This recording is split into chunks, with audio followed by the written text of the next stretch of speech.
Hello, and welcome to Spotlights. This is the podcast for the Yale Forum on Religion and Ecology. And as usual, I'm your host, Sam Mickey. And this week, in lieu of having a guest on, I wanted to talk about the work of a very influential figure in the world of religion and ecology, and that's Thomas Berry. And Berry was born in 1914 and passed away in 2009. So I don't have an opportunity to invite him onto the podcast. I'm sure he would be very excited to do so. So I figured, why not give a little bit of an overview of his life and thought to get a sense of why he's such an important figure for the field of religion and ecology, and for the Forum on Religion and Ecology in particular, since the founders, Mary Evelyn Tucker and John Grimm, were students of Berry. So, if you talk to people who do environmental work and you mention Berry, you never know which one people are talking about. There's kind of a couple important Berries. There's Wendell Berry, who I think is around 87 years old, and really a big advocate for agrarian lifestyles. And then there's Thomas Berry, who is more oriented toward religious studies, cultural history, and integrating that with a vision of ecology and our place in evolution. So, both Berries have been mentioned on the podcast a handful of times. And so I figured this would be a good opportunity to give a sense of what Thomas's work is about. So where to start? He's very widely influential for the breadth of his intellectual pursuits, also because of his deeply spiritual sensitivity. But even though he's been so influential, there wasn't a comprehensive account of his life written until very recently, in 2019, with the publication of Thomas Berry, a Biography, written by three people: Mary Evelyn Tucker, John Grimm, and then Andrew Angyal helped with some of the research into the young Berry's life.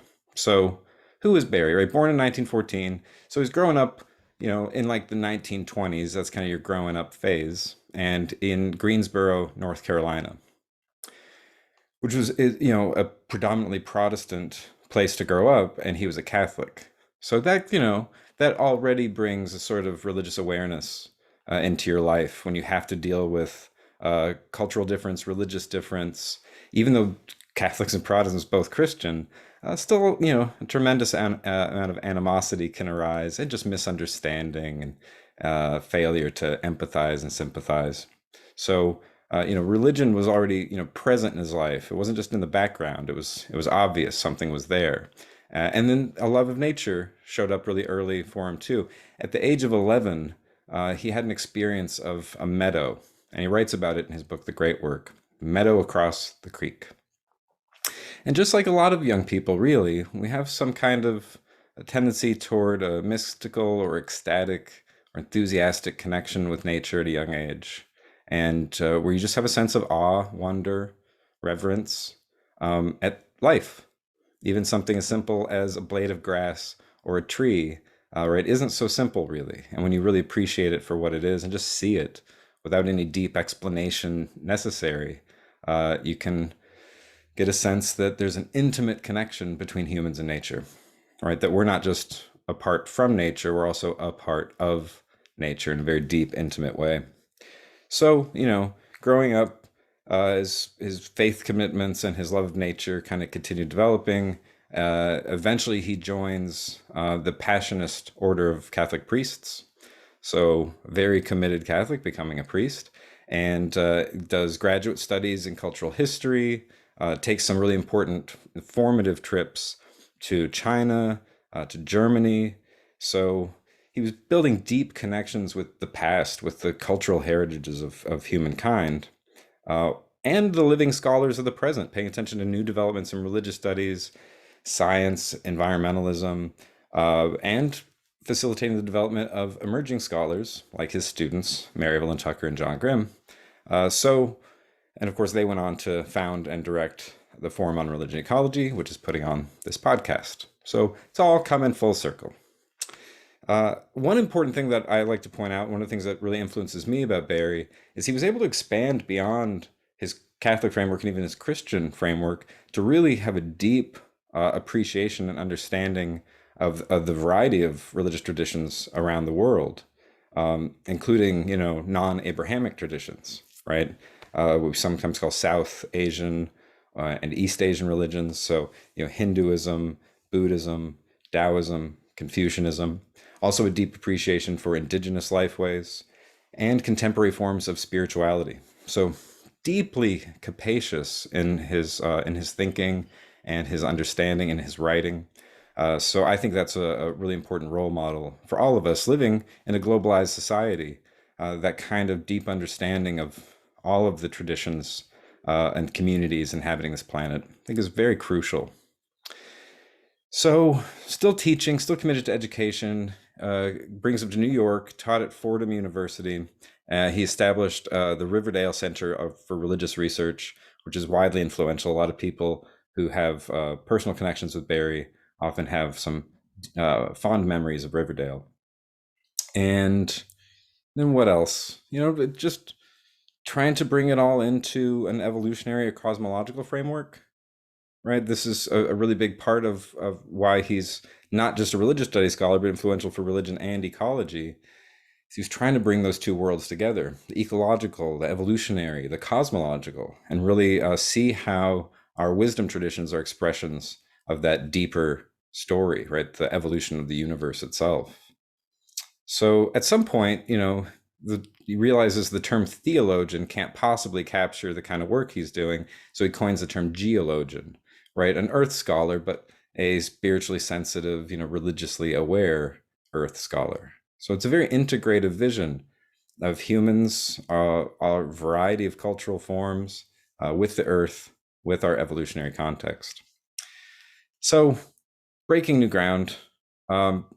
Barry's writings showed up in a variety of places, and they were collected in some very well-known books like The Dream of the Earth back in 1988, The Great Work, which 1999, so turn of the century, and then The Sacred Universe, which came out in 2009, a really good collection of his essays spanning his career, and other texts as well. Not trying to give an exhaustive account.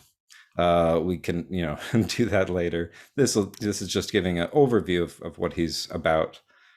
So, he developed a profound partnership also with the cosmologist and evolutionary philosopher Brian Thomas Swim, one of my teachers. And they wrote a book together, a very influential book for a lot of folks, that presents this kind of integrative narrative of humanity, Earth, and the cosmos, right? One story, one integrated narrative. So the book is called The Universe Story. And that came out, I guess, about 30 years ago. 1992 was its original publication. And so for the rest of his life, Barry continued sharing that vision, that integrated vision with others, influencing a diverse array of scholars, activists, poets, all kinds of people, inspiring other people to take up what he called the great work of our time. Right? I mentioned that's one of the books that he has, The Great Work, and I don't know, it might be one of my favorite of his publications, maybe the favorite. I don't know. Hard to pick favorites. But in any case, I wanted to share a little bit about that. Having talked about his life a little, to get a sense of his vision, I think it's helpful to talk about the great work. And what is the great work? It's deceptively simple. It's about stopping the current period of destruction on the planet, which sounds, obvious. Like, of course, we should stop being destructive. Destructive toward the earth, ecologically destructive, but also socially and culturally destructive, right? There's a lot of violence, exploitation, destruction, and we can turn away from that, turn away from our destructive presence on the planet toward mutually beneficial relations with our earth community. So that's the basics, right? A vision for how to turn away from our destructive habits currently and turn toward a mutually beneficial, mutually enhancing relationship between humans with one another and with their planetary home. Easy, right? And so how do we do that?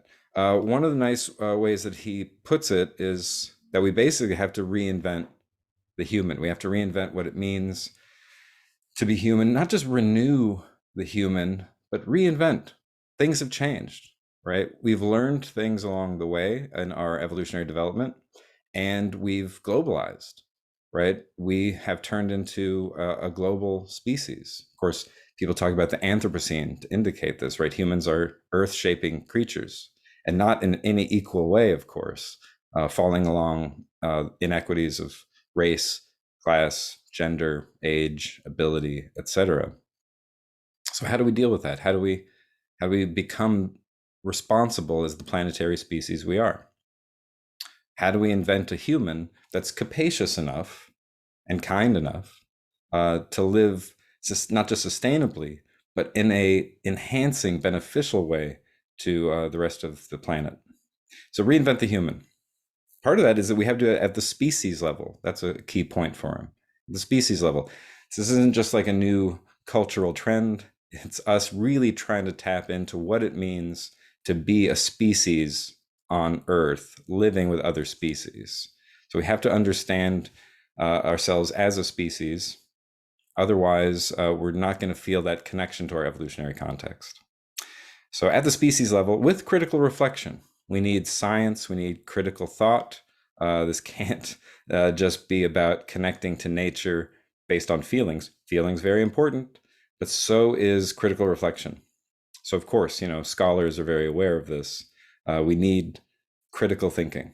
We need to be reading stuff, we need to be learning stuff, but if it's not critical, then we're going to repeat certain power dynamics that are ultimately harmful for us. So reinvent the human at the species level with critical reflection within the community of life systems, right? So seeing ourselves as evolutionary and ecologically embedded beings in a time developmental context as well.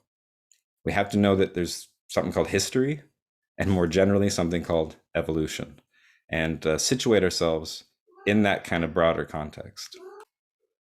So you can probably get a sense of the basic trajectory of this, right? Is that reinventing the human really just means facilitating the emergence of like an ecological sense of what it means to be human, both spatially, right, in relationship to the community of life around us, but also temporally, understanding the evolutionary trajectory that brought us to where we are. So then there's the question, how are we going to do this reinvention? How are we going to use critical reflection to think of ourselves as a species, ecologically and evolutionarily embedded? How do you do that? Not just presenting people with facts, that's for sure. There's not just going to be a graph that explains what's going on, and then people say, oh, well, I'll change my life accordingly. It turns out that facts alone aren't a really big motivator for behavior change or cultural transformation. Well, what's needed is narrative, right? There has to be a kind of narrative and experiential dimension to it that connects to people's hearts and hands and not just their heads. So the way he puts this is that we can carry out this reinvention by means of story and shared dream experience, right? So we need a story, not just facts. We need a narrative that helps us find ourselves in place and in time. And facts are important parts of that, but if you don't have a narrative that helps people find themselves in that world, the world that those facts describe, then that transformation won't really reach the level of your ethical formation, or it's not going to change your culture. So we need narrative, and that narrative needs dream experience, shared dream experience, a shared vision, right? A shared vision that's not, again, just cognitive or intellectual, a shared vision that's experiential, and that's a dream. I mean, that's a dream in the sense of like Martin Luther King, I have a dream. It's also a dream in the sense of like a shamanic sort of trance, right? Dreams are ecstatic experiences, dream experiences, right? So we need to recover not just stories, but experiences that bring out the awe and wonder of our place here on Earth in an evolving universe. So easy, right? Reinvent the human, new narratives, new dream experiences. Of course, the universe story is an example of Barry articulating that narrative with Brian Thomas Swim. And then Swim has gone on to develop the Journey of the Universe project and his book with Mary Evelyn Tucker, The Journey of the Universe. And so that's its own whole other trajectory that's evolved out of this alongside the development of the Forum on Religion and Ecology.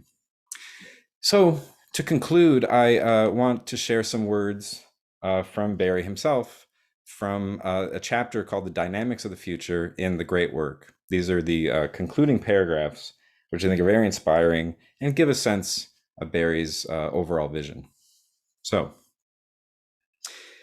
we must feel that we are supported by the same power that brought the Earth into being, that power that spun the galaxies into space, that lit the sun and brought the moon into its orbit.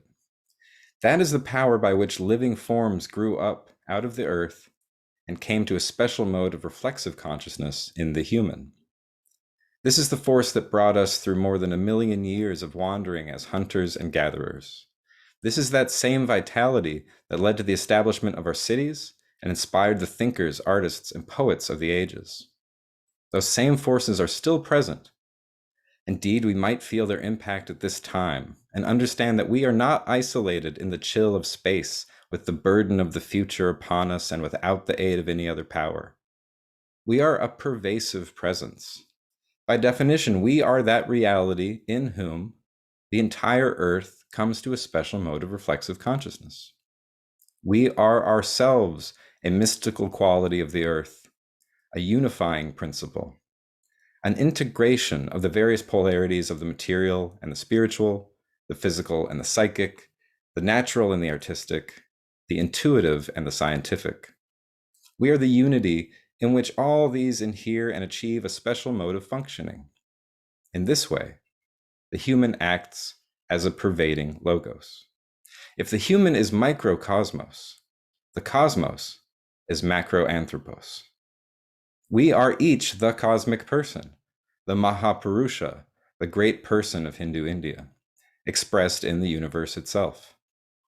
This being so, there's need to be sensitive to the earth, for the destiny of the earth identifies with our own destiny. Exploitation of the earth is exploitation of the human. Elimination of the aesthetic splendors of the earth is diminishment of existence.